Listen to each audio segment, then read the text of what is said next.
പറയാനൊന്നും കിട്ടുന്നില്ല. ബിഗ് ബോസിന് ഇറങ്ങിയ ശേഷം എനിക്ക് തോന്നുന്നു ഇത്ര ക്രൗഡിന് മുമ്പിൽ നിന്ന് ഞാൻ സംസാരിക്കുന്ന ഫസ്റ്റ് ടൈമാണ്. എല്ലാവർക്കും താങ്ക് യു.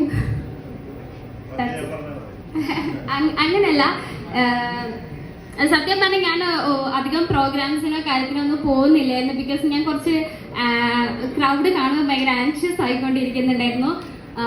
പെട്ടെന്ന് വീട്ടിൽ നിന്നൊക്കെ മാറി നിന്ന് 3 മാസം ബിഗ് ബോസ് നിൽക്കാന്നൊക്കെ പറയുമ്പം അത് ശരിക്കും എക്സ്പീരിയൻസ് ചെയ്യുമ്പോഴാണ് അതിൻ്റെ ഒരു ടഫ് പാർട്ട് എന്താണെന്ന് നിങ്ങൾക്ക് മനസ്സിലാവുക.